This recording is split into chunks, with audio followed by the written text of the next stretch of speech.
श्री कृष्ण भगवान की जय हो। हम भगवान से प्रार्थना करते हैं कि सभी भक्तों के घरों में सुख शांति रहे, सभी का जीवन मंगलमय हो।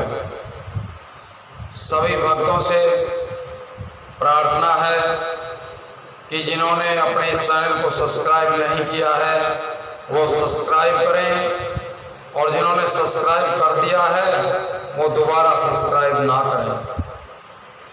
अब हम आपको श्रीमद् भागवत कथा सुनाते हैं, जहाँ से श्री कृष्ण भगवान का जन्म होने के बाद योग माया को कंस अपने हाथ में लेकर के पृथ्वी पर पटकना चाहता है और उसके हाथ से छूट करके आकाश में योग माया का चला जाना, यह आप कथा सुनिए।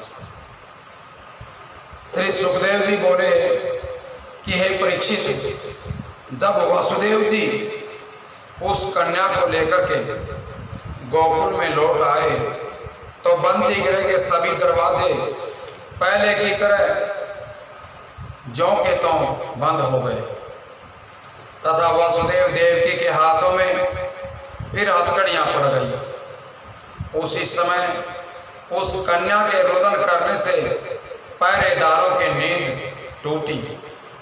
उसके बाद एक पहरेदार ने जाकर के कंस को यह सूचना दी कि महाराज, आपके शत्रु का जन्म हुआ है। इस समाचार को पाकर के कंस उठ बैठा। फिर वह नंगे पांव नंगे सिर वासुदेव तथा देवकी के पास जा पहुंचा। उसे देखकर देवकी ने अपना आंचल पसारते हुए कहा कि हे भाई, ये कन्या उत्पन्न हुई है, भला यह तुझे क्या कष्ट पहुंचाएगी?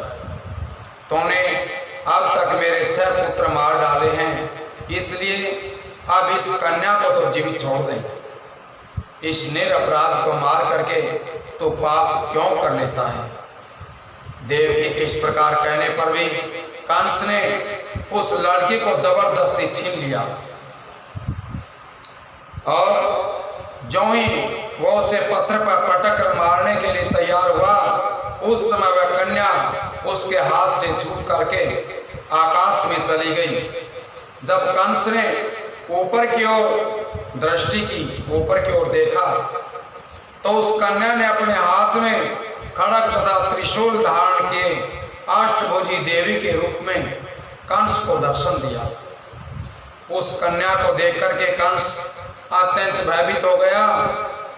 उस समय देवी ने कंस को संबोधित करते हुए कहा कि हे कंस, तूने मुझे पृथ्वी पर पटक कर व्यर्थ ही अपराध लिया है। तेरा मारने वाला तो ब्रज में उत्पन्न हो चुका है, वह तुझे मार करके पृथ्वी का भार उतारेगा। हे परीक्षित, योग माया देवी के मुख से ऐसे वचन सुनकर कंस अपने मन में विचार करने लगा कि हमने वसुदेव देवकी को कष्ट देकर के तथा अनेक पुत्रों को मार करके व्यर्थ ही अपराध लिया है। अब मैं अपना दुख किससे कहूं? ये सोच करके कंस वसुदेव के पास पहुंच करके उनकी हथकड़ी बेड़ी काटने के उपरांत इस प्रकार कहने लगा कि हे वसुदेव, मेरे समान पापी संसार में अन्य कोई नहीं है। मैंने अपने नश्वर शरीर की रक्षा के लिए तुम्हारे 6 पुत्रों को मार करके अपराध किया है, तो भी मेरा काम नहीं बना। जिन देवताओं ने ये कहा था कि देवकी के 8वें गर्भ से पुत्र होगा, वे भी झूठे सिद्ध हुए। अब तुम दोनों मेरा अपराध क्षमा करके यह समझ करके धैर्य धारण करो कि तुम्हारे उन पुत्रों की आयु इतनी ही थी। संसार में कर्म का लिखा किसी के मिटाए नहीं मिटता है। ज्ञानी मनुष्य मरण तथा जीवन को बराबर समझते हैं तथा अहंकारी लोग शत्रु मित्र में भेद देखते हैं। सच पूछा जाए तो यह आत्मा अमर है, जिसका कभी विनाश नहीं होता है।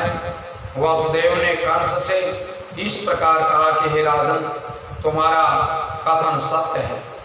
विधाता ने हमारे भाग्य में ऐसा ही लिख दिया था, इससे तुम्हारा कोई दोष नहीं है।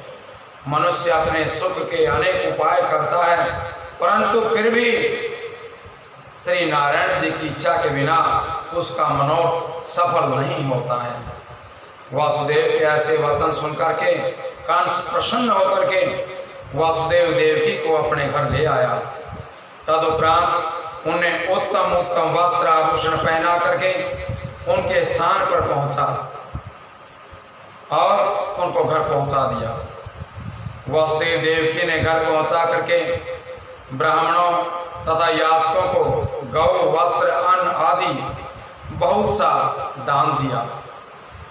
हे परीक्षित, इस घटना के दूसरे दिन कंस ने राजसभा में बैठ करके अपनी मंत्री राक्षसों से कहा कि हे साथियों, हमें देवी ने ये बताया है कि तेरा मारने वाला अन्यत्र उत्पन्न हो चुका है।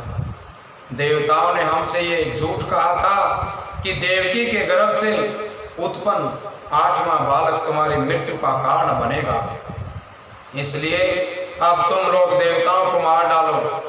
कंस के ऐसे वचन सुनकर के तृणावत, प्रलंब आदि राक्षसों ने कहा कि हे दयानिधान, देवता लोग तो जन्म से दरिद्र हैं, उन्हें मारना क्या कठिन बात है। ब्रह्मा 8 पहर पूजा पाठ में लगे रहते हैं तथा शिव जी इलावत में रह करके पार्वती के साथ भोग विलास में मगन रहते हैं। इंद्र में इतनी शक्ति नहीं है जो वह आपका सामना कर सके, आपसे युद्ध कर सके। नारायण भी अक्षर समुद्र में रह करके लक्ष्मी के साथ भोग करते हैं, इसलिए वे क्या युद्ध करेंगे। तब कंस ने कहा कि हे नारायण, तब कंस ने कहा कि नारायण ने ही हमें मारने के लिए कई अवतार लिया है। अब मैं उसे कहाँ पाऊं, कहाँ ढूंढूं ताकि युद्ध करके मार सकूं। राक्षस बोले कि हे पृथ्वीपति, इस बात का पता नहीं चल रहा है कि आपको मारने वाला बालक कहाँ उत्पन्न हुआ है, इसलिए इन 10 दिनों में जहां कहीं भी बालक उत्पन्न हुए हों उन सबको मार डाला जाए। ऐसा करने से वह बालक भी कहीं न कहीं अवश्य मारा जाएगा, या फिर जितने ब्राह्मण तथा ऋषि मुनि हैं उन सबको मार डाला जाए, क्योंकि ऐसा करने पर नारायण उनकी सहायता के लिए प्रकट होंगे, तब हम उन्हें मार डालेंगे। हे परीक्षित, अपने मंत्रियों की ये सलाह कंस को पसंद आ गई। उसने ब्राह्मणों, ऋषि मुनियों तथा छोटे बालकों को मारने की आज्ञा दे दी।